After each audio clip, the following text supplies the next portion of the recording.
Florence Nightingale. I was born on May 12, 1820. I was named after the city I was born in, Florence, Italy. I have an older sister. She was born after the same. She was named after the same city she was born in too. Her name is Parth. And yeah, right. Our family is so rich, and we own many large houses. And I love to learn. My father taught me many things, like many languages, like that stuff. He also taught me reading and writing and math. But there is one thing that kind of stood out from all that stuff, the writing part. The reason why that part stands out, because when I was 12, he had to teach me it. And then you're like, wait, why did he have to teach it when you were 12? Well, that's because, this is probably due to all that, lead near my house I was living in, because I was next to a smelter. And it's, poisoning to the rest, I guess? And people, he paid for private tutors, stuff like that. Well, for some reason, I received a gentleman's education, because girls usually didn't go to school at that time. But there is one thing that I loved. It is animals. I had a pony and 3 dogs, but I especially love birds. I never got one growing up, but I did rescue some. I helped a pigeon, because I healed it back to health. And, I don't want to miss it. This poor little owl fell from its nest, and children were picking on it. She always is perched on my shoulder. I call her Athena.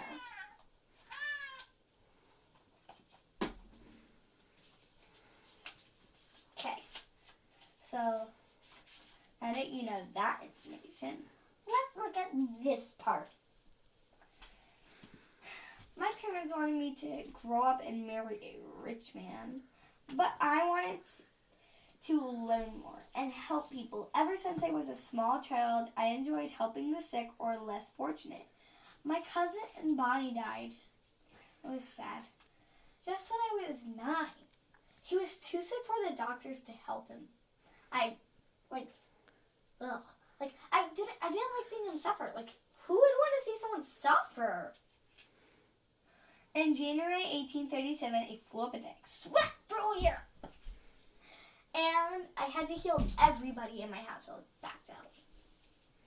In February 7th, 1837, when I was 16, I had a call from God that I should have a life of service. I didn't know what that meant yet.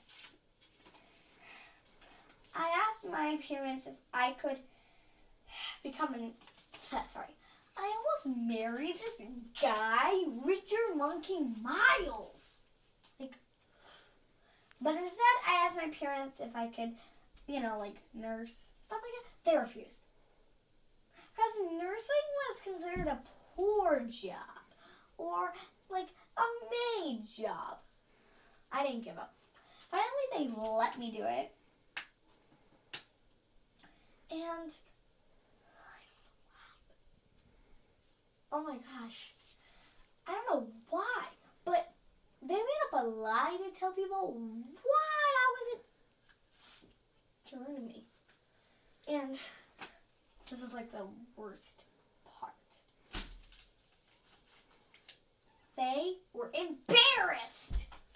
And they hoped I wouldn't like it secretly. After my training in 1845, I became the superintendent. Take that. At the institution? The institution, sorry. I used this. For sick gentlemen in distress. Distress circumstances. Whatever that is. I organized, cleaned, and started a library bill system. Later that year, I was supposed to start a new job at the King College Hospital, but a war between Russia and Turkey started, and I traveled to Sataru to help the war hospital. I couldn't believe my eyes. Like, oh my God! There was no plumbing. It was filthy. There were lice and rats everywhere. Like, who would want to go there? And there wasn't even beds for the soldiers. I love my nurses. Right away to clean up the hospital. And they make food. I said, you have to make food, bandages, and sheets. And I used my own money to buy plumbing and purchase medicine and supplies. But at night, I always, get a lamp. And I went to go check on the soldiers. They call me the lady with the lamp because of that. Sometimes not sleeping myself. Back at home, I became famous. People wrote songs, poems, and about me, and ships. They named ships and babies after me. But my parents enjoyed all the attention they were getting.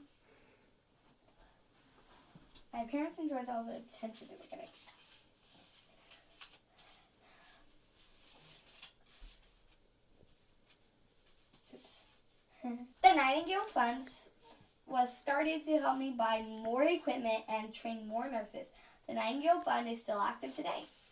It pays for 30 nursing students to be trained each year. Due to all of my hard work, Queen Victoria gave me the jewel brooch known as the Nightingale Jewel and more money for training nurses in 1855. At what was it called again? The Broad Hospital? I'm not sure.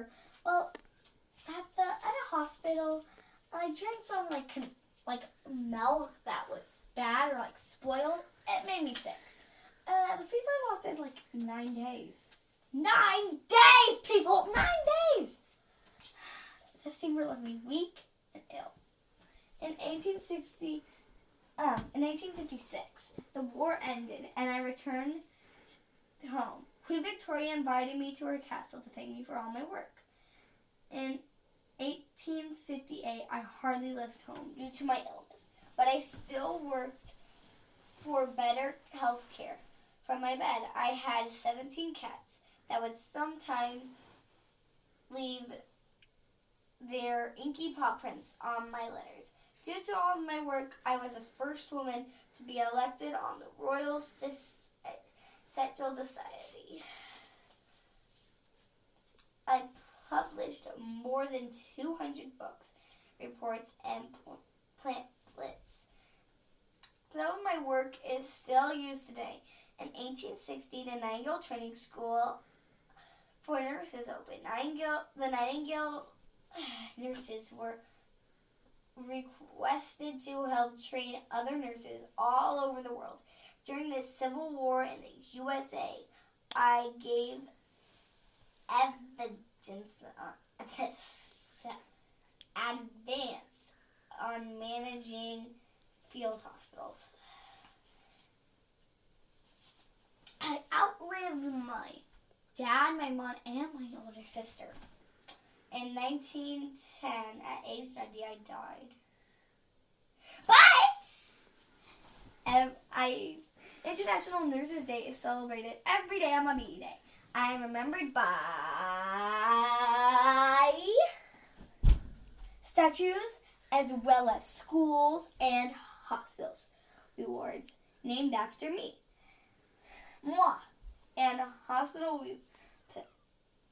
There is a Florence Nightingale Museum at the original Nightingale Training School for Nurses in London.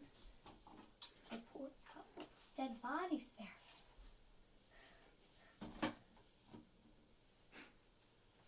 Each year, the Red Cross gives the Florence Nightingale, which is the international highest honor for nurses to receive. More than 150 years later, nurses still read my book, Notes on Nursing. Now let me tell you a bit about my poster before I have to go with my friends. I died on August 13th, 1910. If I had a movie, I would call it The Lady with the Lamp. 1855 became known as The Lady with the Lamp. May 1855 had a fever that lasted 9 days. 1810, I died at age 90. This picture shows me checking on a soldier, me laying in bed, and there was a dog that someone sent me in a house because I had to be taken away by the hospital. Like, taken away from the hospital. And these are people singing at my funeral. Anyhow, let me tell you a quote about a quote. This is what I said. Take time, take faith, and love with you, even though it will be walk in the path which leads you strangely from all of us. Never give up is a life lesson. And hard work, this is disgusting, hard-working, thoughtful, kind, organized, and loving. And I changed the way hospitals are run today. And here are some books I read just to get my life organized again. Florence Nightingale by Chrissy Jacqueha. Florence Nightingale by Shannon Zamrise. Florence Nightingale by Mariki Davis something. I don't know. It's hard to say the names. And this is what I'm famous for. Leadership, new ideas, courage, and others. This is a picture of me, and I hope you enjoy this special day. As you see, I must go to do whatever the humans do at this time. For instance, I shall probably lay down here. Stop staring at me. It's private.